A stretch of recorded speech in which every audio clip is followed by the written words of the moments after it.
Сәлеметсіздер ме, қадірлі көрермен? Құрбан айт мейрамы құтты болсын.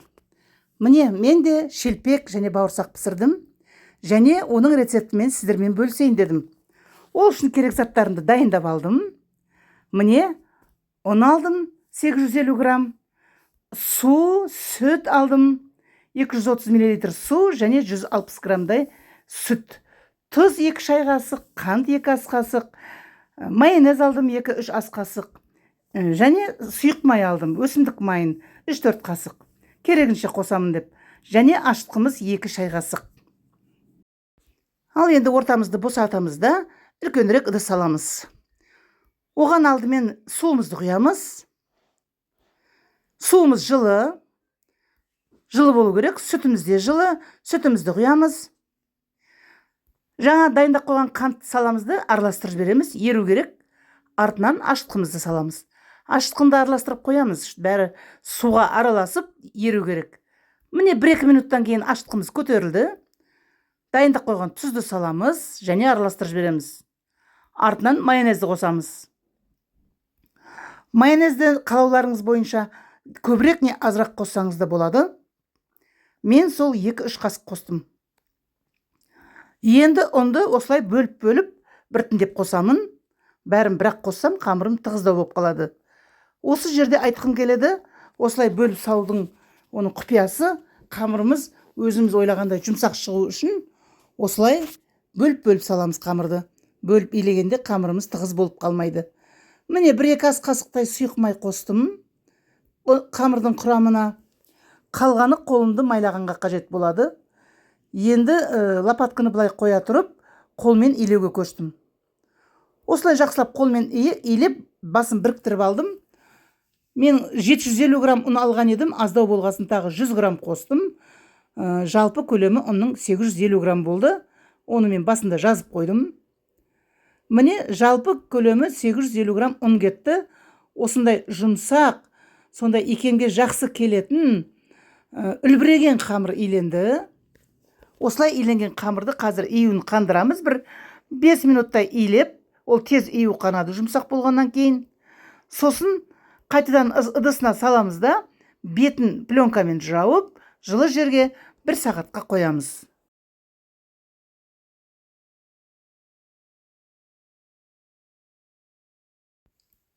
Бір сағат өтті. Қамырымызды ашамыз. Міне қараңыздар, қандай керемет. Қамырымыз 2-3 есе көтеріліп тұр, үлбіреп, былбырап, бір ауадай жеп-жеңіл қамыр болды. Қайтадан осылай өздеріңіз көріп отырғандай илеп жібереміз. Міне бастапқыдай кішірейді. Бұл қазір илеу барысында тағы да көтерілетін болады. Осылай қамырымызды теңдей 2 бөлікке бөлеміз. Себебі біз бұның жартысынан шелпек пісіреміз, ал екінші жартысынан бауырсақ пісіретін боламыз. Ол үшін осылай дөңгелетіп илеп аламыз да, кішкене бір 2-3 минут бетін жауып қоя тұрамыз. 2-3 минутымыз өткеннен кейін қамырдың біреуін алып, тақтайшаның бетіне ұн себелеп, ауыстырып саламыз да, бетін жауып бір шетке қоя тұрамыз.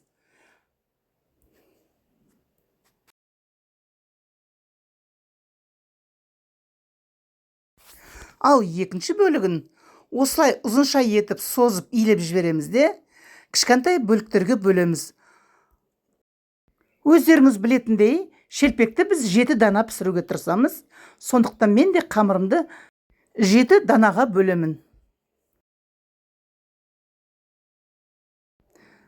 Қамырды бөліп болғаннан кейін, жаңағы бөлген 7 дана шелпегімізді жақсылап домалақтап, осылай 2 алақанның арасына салып, доп-домалақ осындай қамырға айналдырамыз. Формасын доп-домалақ етіп аламыз. Жайған кезде шелпектеріміз дөп-дөңгелек болып шығу керек. Қамырымыз жұмсақ болғандықтан, оп-оңай осылай иленіп дөп-дөңгелек болып шығады. 2-3 минут бетін жауып қойдық, тағы да көтерілді қамырымыз. Енді шетінен алып, осылай алдымен қолмен шамалы жайып аламыз. Барлығын осылай қолмен жайып дайындап аламыз. Содан кейін біртіндеп алып, кішкентай оқтауының көмегімен керек мөлшерінде жұқалықта қамырларымызды, шелпектерімізді жайып аламыз.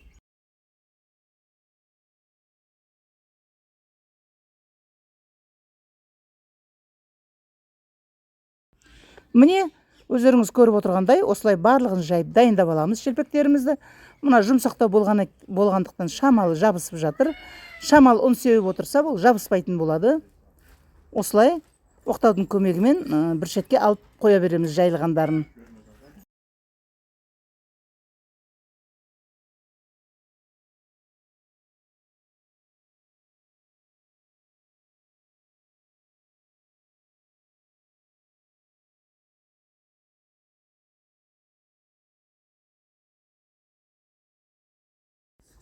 Жеті шелпегімізді жайып алдық. Енді табаны отқа қойып қыздыра береміз. Майдың мол болғаны жақсы.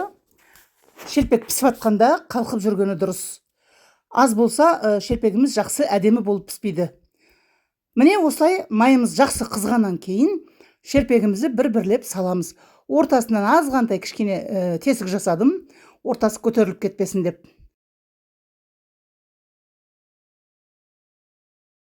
Және көп ұзатпай екінші бетіне аударамыз. Себебі екі беті де бірдей болып піскені дұрыс. Екі беті де қызарып піскен кезде жақсылап майын сорғытып, қағаз сүлгінің бетіне түсіріп аламыз шелпегімізді.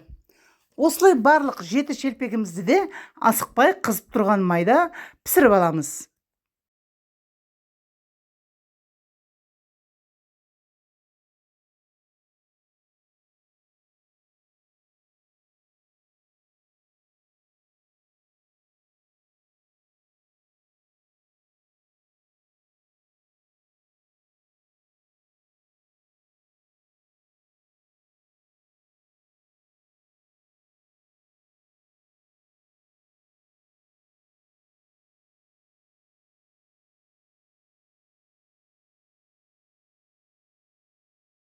Шелпектеріміз керемет болып пісіп жатыр. Аңқыған иісі ас үйді жайлап кетті. Тезірек дәмін көргіміз келіп отыр. Шайнекті де қойып бастадық. Шай ішуге әлі ертелеу, себебі мен бұл қамырды екіге бөлген едім ғой. Сол екінші бөлігінен бауырсақ пісіретін боламыз. Қазір шелпектерімізді пісіріп аламыз түгел. Содан кейін екінші қамырға кірісеміз. Міне, қараңыздар қандай керемет. Үлбіреген, үлпілдеген, ауадай жеп-жеңіл шелпектеріміз дайын болды. Дәмі де керемет болды.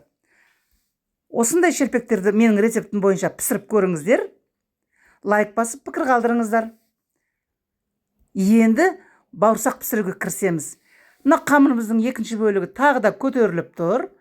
Дастарханымызға кішкене ұн себелеп жібереміз де, осылай өздеріңіз көріп отырғандай қолмен шамал басып қоямыз. Шамал ұндап жібереміз, оқтауға жабыспасын деп. Содан кейін оқтаумен асықпай, қатты баспай, жай ғана осылай жайып шығамыз. Қатты жұқа етудің қажеті жоқ. Өздеріңіз көріп отырғандай кішкене қалыңдау етіп жаямыз.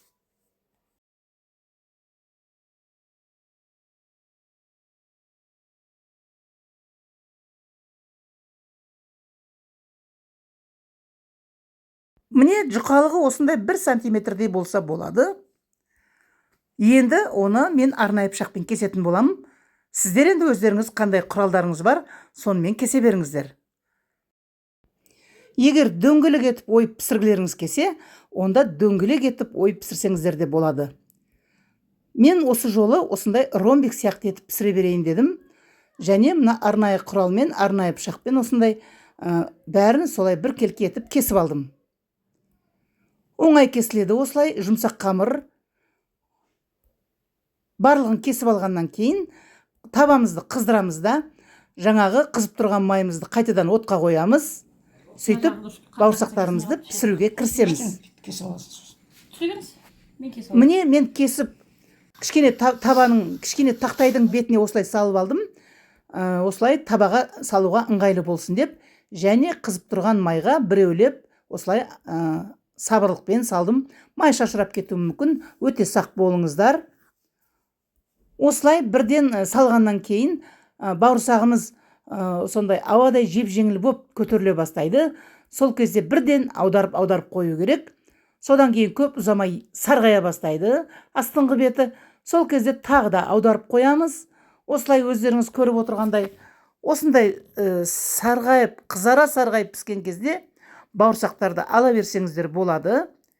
Өздеріңіз көріп отырғандай осы қамырдан осындай керемет үлпілдеген, үлбіреген қамырдан үлбіреген бауырсақтар шығады.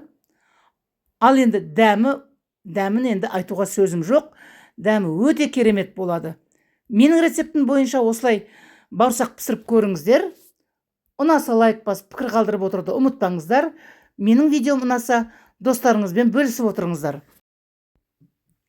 Тіркелмеген болсаңыз, менің каналыма тіркеліп қоюды ұмытпаңыз. Қазақша каналға қолдау көрсетіп отырыңыз. Видеоны соңына дейін көргендеріңіз үшін үлкен рахмет айтамын.